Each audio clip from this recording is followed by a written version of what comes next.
In a textile production shop, one worker adjusts a running machine, and in a heartbeat, the rollers grab hold before anyone can react. A worker wearing a patterned jacket steps forward to realign the material feeding into the rollers. The machine is still running, there's no guard, and the rollers spin fast.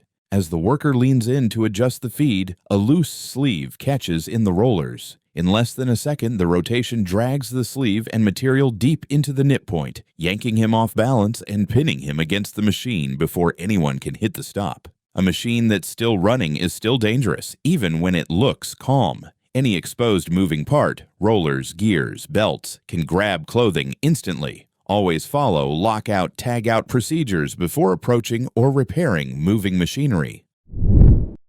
A worker stood secured, harnessed, and doing everything right until the structure he was tied to gave way. On an industrial job site, two workers stand several meters above ground on a metal scaffolding. The worker in blue is properly harnessed, clipped securely to the scaffold sidebar. Everything appears stable until a sudden shift shakes the framework. Then the unexpected happens. A section of the scaffold, weakened or improperly secured, suddenly collapses. The sidebar he's clipped tears loose and drops away, dragging his lanyard with it and forcing him into the same fall path as the falling frame. The very line that was meant to protect him now follows the collapse instead of stopping it. A harness saves lives, but only if the anchor point holds. Always attached to certified lifelines or independent anchor systems. Never trust scaffold bars for tie-offs, and inspect every connection before stepping up. A warehouse worker makes a critical choice, pulling one bag from the bottom of a massive stack. The resulting avalanche engulfs him in seconds. The storage aisles are packed tight, with products stacked dangerously high to maximize every inch of space. A worker in a white t-shirt is tasked with picking an order. He locates the correct product, but it's at the bottom of a massive, unstable column of heavy bags, easily weighing several tons. The stack is not interlocked and has no shrink wrap or banding for support. Instead of finding a supervisor or using proper equipment to destack from the top, the worker makes a risky decision to save time. He bends over and begins yanking a bag from the very bottom layer, fighting its weight. The moment he pulls it free, he removes the foundation for the entire column. For a fraction of a second, gravity hangs in the balance before the entire wall of bags collapses forward. Stacked materials store immense potential energy, and that energy is held in check only by a stable foundation. Removing even one supporting item from the base layer compromises the structural integrity of the entire load, making a total collapse not just a risk, but an inevitability. Always destack from the top down. No exceptions. Never pull from the bottom of a load. 1 second, a mechanic is focused on routine repairs.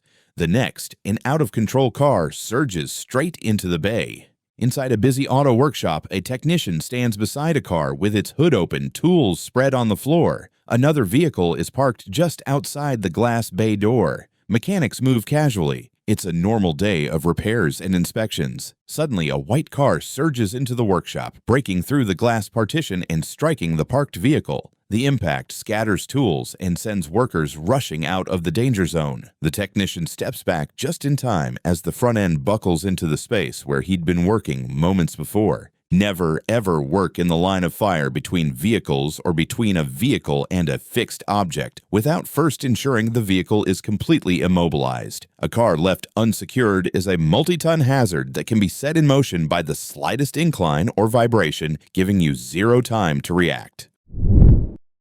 While working under a heavy trailer, a mechanic's high-torque tool binds, and the resulting kickback almost throws him off balance. A worker is positioned at a low angle, applying a high-torque rotary tool, like an angle grinder or wire wheel, to the underside of a heavy metal chassis. He is focused on the task, holding the powerful tool with both hands as he presses it against the workpiece. In a fraction of a second, the spinning wheel binds on the metal. The tool's stored rotational energy has nowhere to go but back into the operator. A sudden kickback wrenches the tool in his hands and surges through his arms, snapping his upper body backward and nearly taking him off balance. High-torque rotary tools store immense rotational energy. If the wheel or bit binds on the material, that energy transfers instantly to the operator. Always maintain a firm, braced stance when using high-torque tools. Use the tool's side handle for a secure two-handed grip. Never overreach or work from an unstable position. In a pounding storm at the rolling mill, a worker steps into the open yard, radio in one hand, umbrella in the other, when the unexpected happens.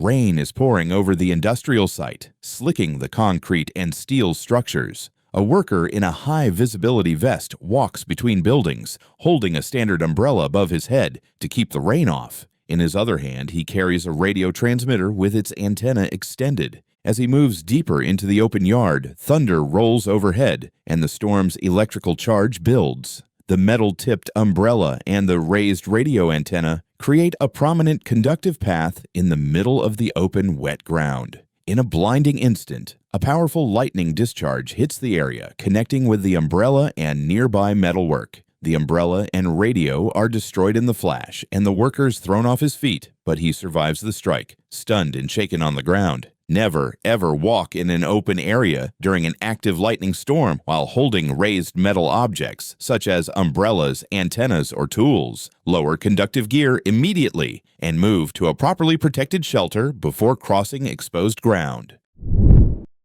She steps onto a slick, wet floor, and in an instant, her feet fly out from under her, sending her down to the ground.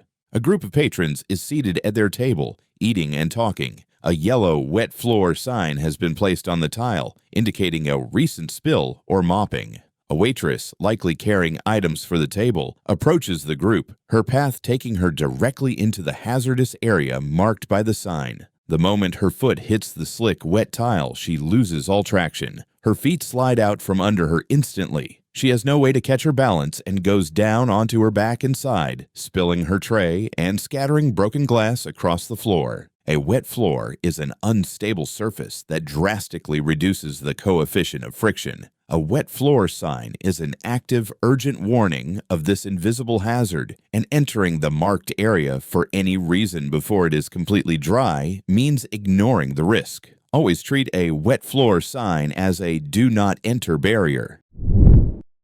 On this open construction deck, a rolling scaffold becomes a moving hazard the moment it turns into a ride instead of a work platform. A mobile scaffold tower sits on its small caster wheels.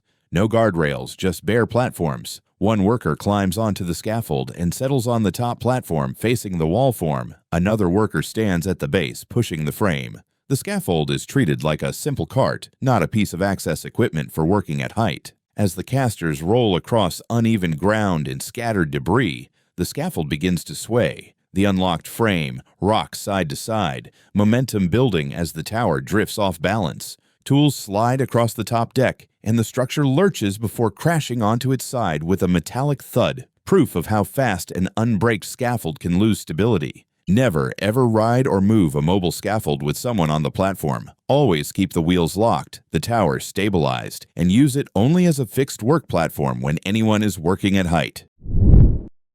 He was just walking past the tank when it happened, and what came loose changed everything in seconds. A worker in a blue uniform and hairnet walks casually through the narrow aisle of a food processing plant, just past one of the heating tank systems. The floor is clean, the shift calm, the noise steady, pumps humming, valves clicking. Nothing feels out of place. Without warning, a pressurized hose connected to one of the hot water tanks snaps free from its fitting. Steam bursts outward, filling the aisle as the hose whips loose and spins across the floor. Alarms sound as the area floods with vapor, a sudden reminder of how pressure doesn't wait for a second chance. Never, ever leave a pressurized line without a proper mechanical clamp or locking connector. Heat and pressure will always find the weakest point, and when they do, they don't wait for anyone to be ready. In a loading bay, a worker stands in the one place he should never be. Between a garbage truck and the dumpster it's operating. A front-loader garbage truck is positioned to lift a heavy blue dumpster. A worker on foot, for reasons unknown, has stepped into the narrow no-go zone between the front of the truck's cab and the dumpster. He appears to be bending over, looking into the bin.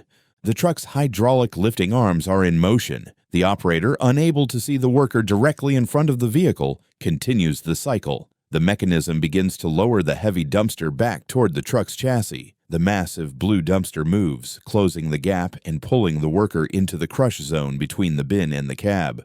Never, ever place any part of your body in the pinch point or zone of operation between a piece of heavy equipment and its load. Hydraulic arms move with immense, unforgiving force, and this gap can close with enough power to cause catastrophic crushing injuries. Don't forget to share what you learned today in the comments. Your insight could save a life. Take care.